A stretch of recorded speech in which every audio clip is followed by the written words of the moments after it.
Welcome dear students. Thumbnail का topic देख के आपके मन में क्वेश्चन आया, 30 दिन और सिलेबस खत्म। सर 2 साल में होता नहीं और आप 30 दिन की बातें कर रहे हैं।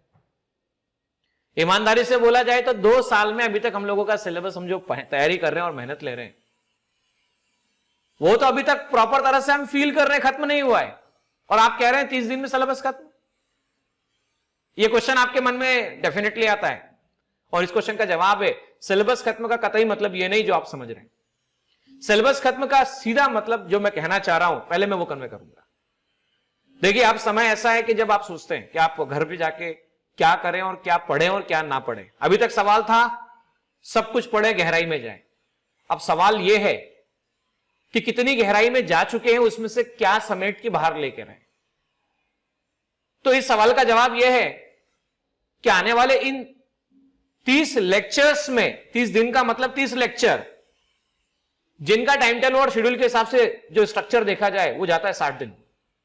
तो आने वाले इन समय में, आने वाले इन 30 दिनों के लेक्चर्स में आपका समय, आपका एनर्जी और आपका फोकस बेहतर कर सकें, यह हमारी सोच है। मैं ये नहीं कहता कि 30 दिन केवल ये पढ़ने से ही बच्चा जेडब्ल्यू मेंस सेलेक्ट हो जाएगा, पर मैं ये जरूर कहता हूं, मैं ये जरूर मानता हूं और मैं जरूर दावा करता हूं कि 30 दिन इन सारे लेक्चर्स और मेरी सारी बातों को मानने से आप जिस आज स्थिति में हैं उससे कई गुना अच्छी बेहतर स्थिति में होंगे। और यह बेहतर स्थिति अगर आप उस समय रिप्रेजेंट कर पाए तो एक अच्छे मुकाम को हासिल भी कर पाएंगे। आपकी सोच और आपका विश्वास इन 30 दिन में बदल सकता है, बशर्त है आप बातों को माने और उन्हें उसके अनुरूप ढालने की कोशिश करें। लोग सुनते बहुत है, मानते नहीं है। लोग सुनते बहुत है लेकिन अप्लाई करते नहीं है। लोग जानकारी बहुत इकट्ठा करते हैं लेकिन उसका प्रयोग करते नहीं है। और यही कारण होता है जानकारी बहुत मिलने के बावजूद भी वो उसे परिणाम में नहीं बदल पाते। तो देखिए, पहले यह समझते हैं इस एग्जाम के स्ट्रेटेजी के हिसाब से कि आखिर ये जो एग्जाम है जेडब्ल्यू मेंस है या नीट है, आखिर एक्सपेक्ट क्या करती है आपसे। क्योंकि अगर हम जब तक ये ना समझे कि एग्जाम क्या एक्सपेक्ट करती है और एक क्या चेक करती है, मुझे पूरा भरोसा है हमारे लिए बड़ा मुश्किल होता है इस एग्जाम को रैक करना। तो देखिए, मेरा आपको एक छोटा सा स्टेटमेंट है, ये एग्जाम कश्मीर चेक करती है। कश्मीर चेक करती है। अब आप सोचेंगे सर ये कश्मीर क्या होता है, तो कश्मीर वो कश्मीर नहीं जहां पर आप घूमने जा रहे हैं। ये कश्मीर अलग कश्मीर है जो मैं आपको गिफ्ट कर रहा हूं। ये कश्मीर के मतलब ये आपका नॉलेज चेक करती है। के मतलब आपका ये नॉलेज चेक करती है। दोस्तों क्या चेक करती है? नॉलेज चेक करती है। और ए मतलब ये आपके एप्टीट्यूड और आपकी एक्यूरेसी के पार्ट को भी हैंडल करती है। ये एग्जाम चेक कर लेती है कि जो बच्चा, जो एस्पिरेंट हम सिलेक्ट करने जा रहे हैं, उसका एप्टीट्यूड और उसकी एक्यूरेसी किस लेवल की है। क्योंकि अच्छे इंजीनियर और अच्छे डॉक्टर वो नहीं होते जिनकी एप्टीट्यूड एक्यूरेसी गड़बड़ होती है। क्योंकि उनकी एप्टीट्यूड और एक्यूरेसी में गड़बड़ होने से आने वाले जितने भी पेशेंट हैं या आने वाले जो भी डेवलपमेंट्स हैं उनमें गड़बड़ होने की संभावना बढ़ती है। देखिए, ये आपका क्या चेक करती है? ये आपका skill of time management check करती है। गिवन अंडर प्रेशर, सर्कमस्टेंसेस के अंदर कितना राइट टाइम पे आप वर्कआउट कर पाते हैं, ये चेक करने का काम करती है एग्जाम। ये हैंडलिंग ऑफ प्रेशर, किस तरह से आप अंडर प्रेशर कम समय में क्विक डिसीजन लेकर क्वेश्चंस को सही तरह से सॉल्व कर पाए, ये एग्जाम चेक करने का काम करती है। साथ साथ ये भी चेक करती है कि आपकी मेमोराइजेशन पावर कितनी है। आप देख सकते हैं एम डिनोट कर रहा है मेमोराइजेशन पावर। कितने समय तक आप याद रख पाते हैं, कितना लंबा आपको याद रहता है, पुराना इंटायर सिलेबस कवर करने पर आप कितना मेमोराइज करके उसे रिप्रेजेंट कर पाते हैं। और आगे देखिएगा, एक और पॉइंट आई मतलब इंप्लीमेंटेशन की बात की जा रही है। और इंप्लीमेंटेशन का सीधा मतलब है दोस्तों, इंप्लीमेंटेशन का सीधा मतलब है ज्ञान तो बहुत इकट्ठा है लेकिन सही समय पे परोसने की अगर योग्यता नहीं है, सही समय पे उसे बताने की योग्यता नहीं, तो ज्ञान किसी काम का नहीं है। तो ये एग्जाम ये भी चेक करती है कि 2 साल पर्सनल लाइफ, 2 साल पर्सनल लाइफ, 2 साल स्टडी और 2 साल डिस्ट्रैक्शन को कैसे मैनेज करते हैं आप।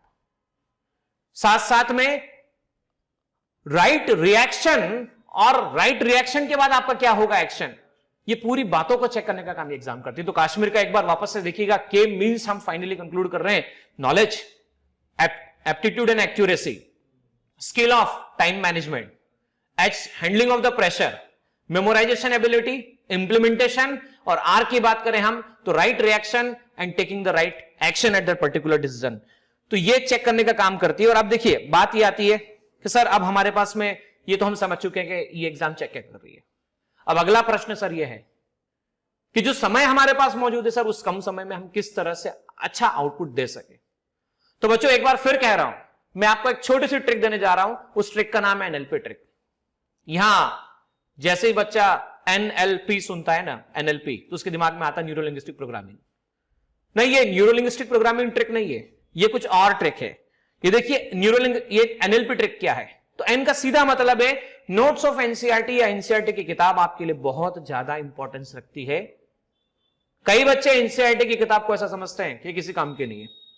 My dear students, previous year questions को उठा के देखिए, पिछले 4 साल के क्वेश्चंस को उठा के देखिए, आपको मिलेगा कि आपको एग्जाम्पलर एक्सरसाइज बैकसाइड के क्वेश्चन, पॉइंट्स टू पॉन्डर और सॉल्व एग्जांपल्स, इनमें से कई क्वेश्चंस जेडबल मेंस और नेट के एग्जामिनेशन में या तो एज इट इज पूछे गए हैं या उनकी मदद से बनाकर पूछे गए क्वेश्चंस अवेलेबल है। जहां मैं बात करता हूं एल की, तो सेकंड नंबर पॉइंट एल पर आप जानते हैं जो आपको वीडियो लेक्चर्स अपलोड होंगे, जो लेक्चर ऑफ क्रैश कोर्स अभी इंट्रोड्यूस होंगे, वो लेक्चर जो हमारे द्वारा आपकी मदद के लिए बनाए गए हैं, वो लेक्चर 2 घंटे या 2.5 घंटे के जो लेक्चर्स होंगे, वो आपका सिलेबस, उसका हर ईच एंड एवरी पॉइंट जो पीवाईक्यूज में आए हुए क्वेश्चंस हैं, जितने भी आज तक एग्जामिनेशन में आए हुए क्वेश्चंस को कवर करता है। तो वो आपके लिए बहुत इंपॉर्टेंट है। देखिए मैं कहूंगा पी एनएलपी, पी से देखिए previous year questions. Previous year question का क्या मतलब निकलता है? देखिए कहा जाता है जिस भी एग्जाम को आप क्रैक करने जा रहे हो, ये इस एग्जाम की बात नहीं कर रहा हूं मैं, हो सकता है बोर्ड के एग्जाम में अपेयर हो रहे हो सकता है आप महाराष्ट्र सीटी के एग्जाम भी देंगे, हो सकता है आप नेट के एग्जाम देने वाले हो सकता है आप जेडबल मेंस के एग्जाम देने वाले हो सकता है कि आप बिट सेट कोई और अदर एग्जाम देने वाले हो, या हो सकता है किसी कॉलेज की पर्सनल एग्जाम देने वाले हो। तो बच्चों ये जितनी भी एग्जामिनेशन आप जो देने वाले हैं ना, उन एग्जाम के प्रीवियस ईयर क्वेश्चन को सॉल्व करने पर आपको अंदाजा आता है कि किस तरह का एग्जाम होने वाला है। तो प्रीवियस ईयर क्वेश्चन बड़ा ही इंपॉर्टेंट पार्ट होता है। अब देखिए एनएलपी ट्रिक में टी का मीनिंग क्या निकलता है? तो टी का मीनिंग होता है टाइम टेबल और रफली टाइम टेबल। आपको मोटे मोटे तौर पे ये पता होना चाहिए कि आप कितने घंटे फिजिक्स पढ़ने वाले हैं, कितने घंटे केमिस्ट्री पढ़ने वाले हैं, कितने घंटे मैथमेटिक्स पढ़ने वाले हैं, कितने घंटे बायोलॉजी पढ़ने वाले हैं। वेटेज वाइज आप कौन सा पोर्शन पढ़ने वाले और कौन सा पोर्शन नहीं पढ़ने। आर से, आर का मीनिंग क्या निकलता है? तो आर का सीधा मीनिंग निकलता है रिवीजन स्ट्रेटेजी। आगे पार्ट पीछे सपाट, बच्चा आगे बढ़ता है और भूलता जाता है, एक स्टेप आगे जाता है फिर से भूलता जाता है, उसको लगता है नया नया सीखूं और पुराना भूलता जाता है। तो बच्चों सफल वो नहीं होते हैं जो ज्यादा सीखते हैं, सफल वो होते हैं जो अपने साथ वो भी लेकर चलते हैं जो उन्होंने सीखा है। तो आपको राइट रिवीजन स्ट्रेटेजी बनाना बहुत ही इंपॉर्टेंट पार्ट हो जाता है।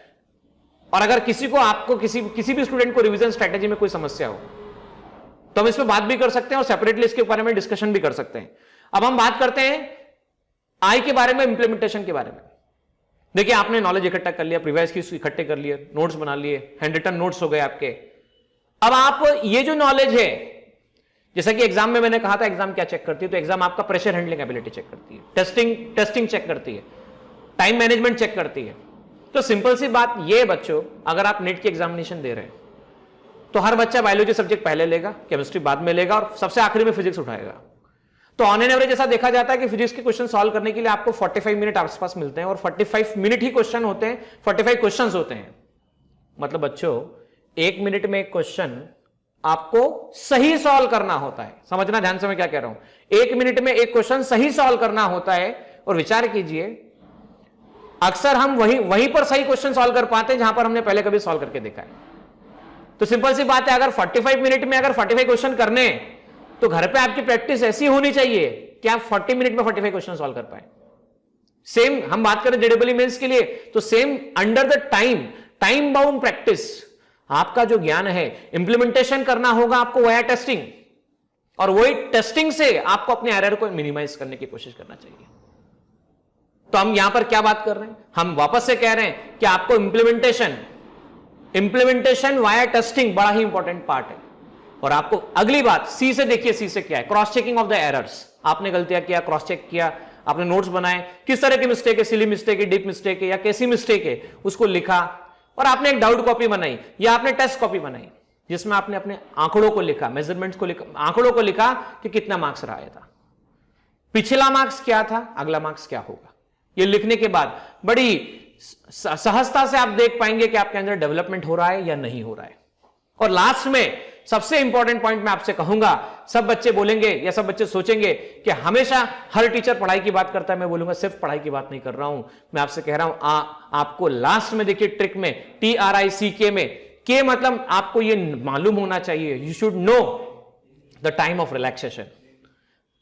रिलैक्सेशन एक तरह का बूस्टअप होता है, रिलैक्सेशन एक तरह का मेडिसिन होता है, रिलैक्सेशन एक तरह का औषधि होता है जो आपकी मेमोरी को बूस्टअप करता है। और यह काम आप मेडिटेशन से कर सकते हैं, किसी आउटडोर गेम से कर सकते हैं, योगा से कर सकते हैं, ध्यान से कर सकते हैं। देखिए जब तक आप आरी की धार तेज नहीं करते तब तक आप उससे ज्यादा पेड़ नहीं काट सकते। तो कई बच्चों को लगता है मेडिटेशन, बिल्कुल हाँ, मेडिटेशन से आपको बहुत फायदा होगा, योगा से आपको बहुत फायदा होगा। तो ये इंप्लीमेंटेशन करके देखिए, आपको बेनिफिट होगा। अब आगे हम डिस्कस करते हैं कि ये प्लान जो है इसमें थोड़े बहुत लिटिल बिट मॉडिफिकेशन किए गए थे। एनसीईआरटी के सेगमेंट को कभी ना छोड़ें, थ्योरी पॉइंट्स को आप जाके देखें, सॉल्व एग्जांपल को जाके देखें, summary, points to ponder, exercise और एग्जाम्पलर, सबसे ज्यादा क्वेश्चन यहीं से फ्रेम होते हैं, इनको कभी ना छोड़ें आप। देखिए थोड़ा सा मॉडिफिकेशन प्लान में हुआ है और वो मॉडिफिकेशन आपके बेनिफिट के लिए हुआ है। यहां पर हम दो तरह के प्रोग्राम लॉन्च कर रहे हैं, दो तरह के प्रोग्राम पे वर्कआउट कर रहे हैं, एक जेडबल नीट एस्पिरेंट्स के लिए अलग से और एक महाराष्ट्र बोर्ड और सीईटी वाले बच्चों के लिए अलग से।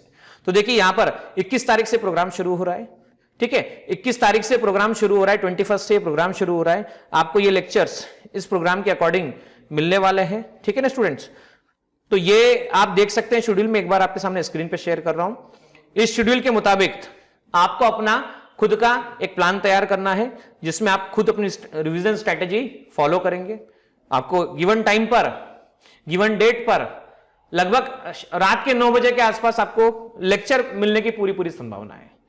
फिर भी मैं ये कहूंगा कि लेक्चर हमेशा टाइम पे मिल पाएंगे ऐसा कई बार हो सकता है, ना भी हो, क्योंकि इसका कारण होता है बच्चों, सब कुछ डिपेंड होता है टेक्नोलॉजिकल टूल्स पर। कई बार जब हम शूटिंग कर रहे होते हैं, कई बार जब हम वर्किंग कर रहे होते हैं, तो कई बार हो सकता है कुछ टेक्निकल इश्यूज ज्यादा बड़े हो जाएं, तो हो सकता है कि वो एक शेड्यूल में थोड़ा बहुत मॉडिफिकेशन हो, लेकिन मैक्सिमम पॉसिबिलिटी यही रहेगी कि आपको ऑन टाइम लेक्चर ये सारे मिल पाए। ऑन टाइम लेक्चर देने की पूरी कोशिश रहेगी, पूरी शिद्दत के साथ हम कोशिश करेंगे कि आपको ऑन टाइम लेक्चर मिल सके। फिर भी मैं कहूंगा कि आपका सहयोग हमें मिलता रहे और आप हमें कंसिडर करते रहें, क्योंकि ये सब कुछ बनाने में बहुत समय और ऊर्जा लगती है। और अगर आप सकारात्मक विश्वास रखते हैं तो हमारा काम करना और हमारा आपके लिए समर्पण देना और बेहतर हो जाता है। तो मिलेंगे महाराष्ट्र सीईटी के अलग से शेड्यूल के बारे में बात करेंगे और डिस्कस करेंगे। ऑल द बेस्ट, तैयारी करते रहिए और मेहनत।